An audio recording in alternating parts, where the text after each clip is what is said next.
it's a fact that almost everyone today, as opposed to 5 years ago or even 3 years ago, maybe even 2 years ago, is very interested in integrating multiple network providers. I think we have AWS, Microsoft is going to be competing in that area soon.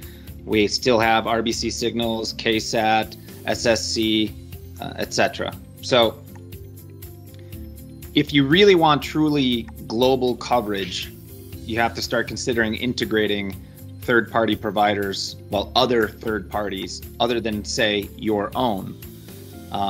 Some people still choose to, some companies still choose to build their own antennas for the locations where they might be using them as much as possible. So it really depends on the customer. I think we've seen a shift over the last 5 years from customers embracing this idea that you can have ground service as a ground network as a service. And that change has occurred slowly, but prior to this, people were still on the fence if they should build their own, and that happens much less rarely today. So when we talk about integrating third parties, we're talking about augmenting capability by integrating other antenna owners' systems. Everything is shifting, or not everything, but a lot of the capability is shifting towards software-centric and abstraction layers that allow customers to do less to integrate more antennas. So as a teleport, it seems as the trend is moving towards becoming a software company as well as a teleport operator. If you would just like to be a teleport operator, then the people seeking to use those antenna systems need to integrate with your antenna system the way that it was designed in the methodology that the antenna owner specifies. And that could be for any particular teleport as simple as, here's a firewall, we're going to put it at the site, and we'll give you access to your RF signal. We'll send your RF signal to your equipment at the appropriate time. That's the simplest way that a teleport could run, and traditionally that's very much how they were run. But the trend now is towards doing more than just providing access to the RF signal. And that's part of what Atlas was founded on, was this idea that we are going to take the data the next step, and we're going to abstract or remove the complexity from the various antenna systems. So Atlas, for instance, owns, I don't know the number actually, 9 or 10 antenna systems, but we've also integrated other people's antenna systems as well, and we call those our third-party antenna systems. Those antenna systems adhere to our API, meaning you still interface with our software in the same way regardless of who owns the antenna system. And that is the same for an AWS antenna system, which we are in the process of integrating. So for our customers, whether or not it's AWS, KSAT, which we do not have integrated, one of our third parties, or Atlas's own antenna systems, the interaction with our system is identical. You don't change anything in your software. And that was only done through becoming a software company as well. So became the software company so we could abstract away the various antenna systems that we would be integrating from the teleports across the world, whether they were ours or not.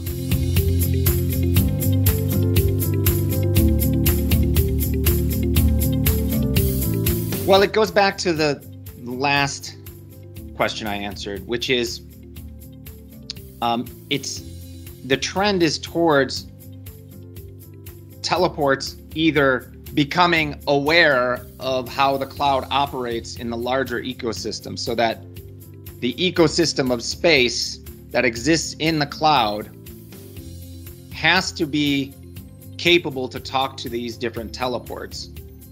And the teleport operator needs to be savvy enough just savvy enough to know who to talk to and what to do to make their antennas useful to the broader community quickly and easily. And that means having someone understand how the cloud works and understand how the cloud and virtualization can bring more satellite downlinks and more revenue to their teleport.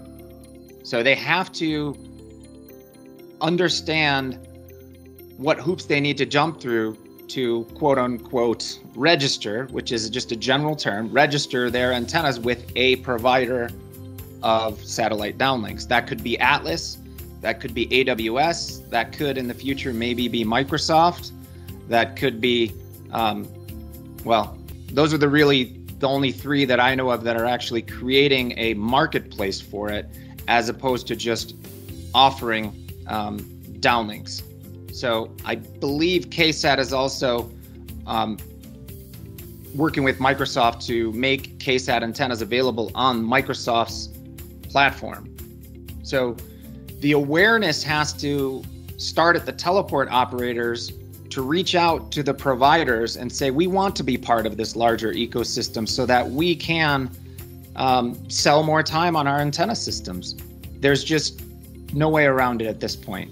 If a teleport operator doesn't become proactive about being smart, they will be left behind unless they are in a highly desirable location where Microsoft, AWS, Atlas, etc. reaches out to them and says, we need one of your antennas. But you can't wait for that to happen. You have to act now and understand how it works so that you can be proactive.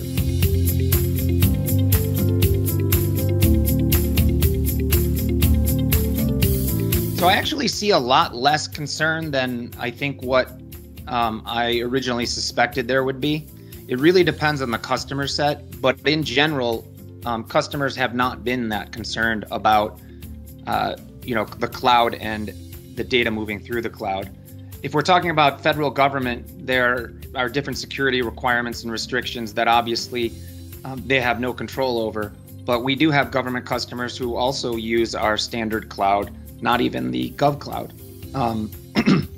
So I think that it's been widely embraced, but if we're starting to unpack some of the details, I would say that one of the bigger concerns would be where the data is at rest and in what format it's in. So in most security standards, you have to define the classification level of the data. And in doing so, it's going to put you in a certain tier of how much encryption you need and how much accreditation you need and auditing you need, etc. So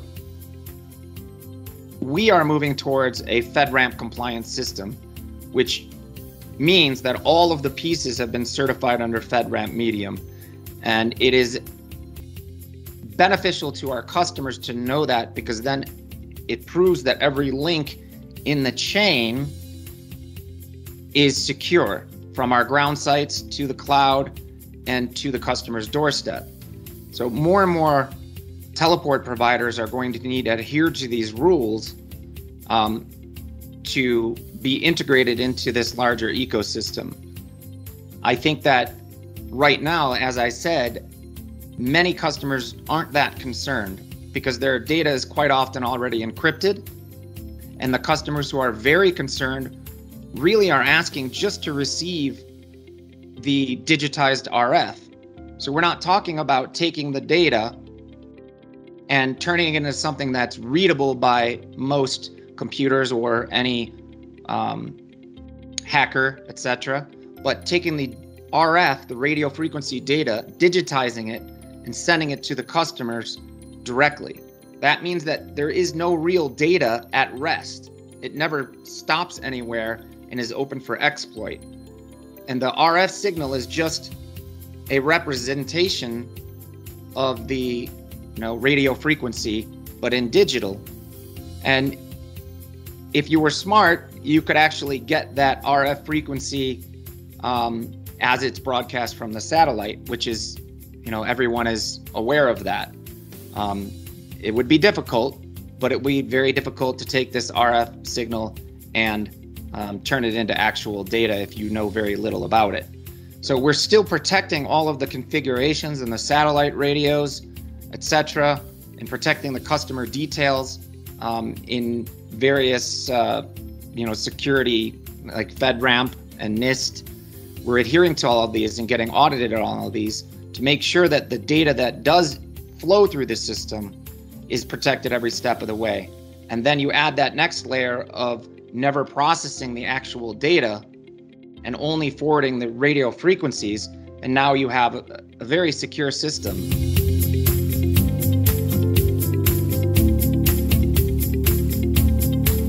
Well, I think the biggest challenge here is it really depends on where you start. So we started as a cloud company. I mean, that was the initial 6 years ago. We used the cloud to do as much as possible. We were ahead of the virtualization efforts. We had minimum hardware at the ground sites, and we automated everything and used the cloud as a security layer as well. So the biggest challenge there is coming up to speed with potentially a software team, or at least a network engineer, plus someone who understands software to interact with the cloud in general. And you may even need someone in development operations who knows how to coordinate all the system components that live in the cloud. So it's likely at least a 3-person team. And it being a 3-person team takes money and takes knowledge and takes time. So I would cite that as the biggest challenge for a team that is coming up from not being fully aware of the cloud or knowing about it, but still needing to take that next step. And let's say you do have a team in place who knows networking and has a basic understanding of the cloud. There's a learning curve. So that learning curve is the next big hurdle to overcome. So the sooner that companies start adopting or actually pushing money, at least some money, towards software teams or networking teams to adopt the cloud and come up with a solution that works for that teleport, the better. And preferably they would adopt a standard. And shameless plug here, but you could also contact us, and we do all of that already. We've been integrating third-party antennas for years now. So you don't need a software team to do it. We would work with you to make it happen.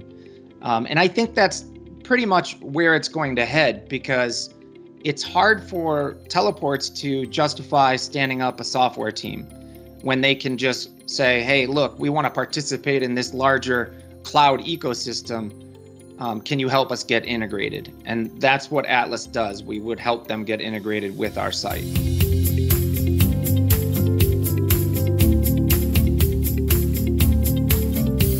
Well, I mean, this is a great question, because it's hard for me to specifically answer this one, because we started off as a cloud-based teleport, right? We had software that stood between the actual ground site or teleport and the customer. They don't interact with the actual hardware at the ground site. They receive data in the cloud.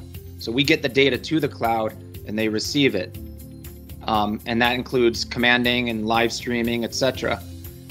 So I am not aware of what it was like before, but I can speak to where I would want it to head. When we first started, we really wanted a system that mostly lived in the cloud.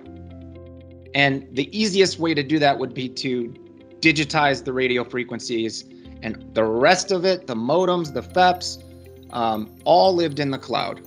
That wasn't that doable 6 years ago. And it is now for the lower frequency bands, S-band, but for the high data rate bands, X-band and above, it's still very difficult, and you need a 10 gigabit per second pipe to your ground site. I don't know the old business model and whether or not the teleports were purchasing modems and FEPs and additional equipment, if they were purchasing them before and leasing them to the satellite owners or the customers, then that source of revenue definitely does go away.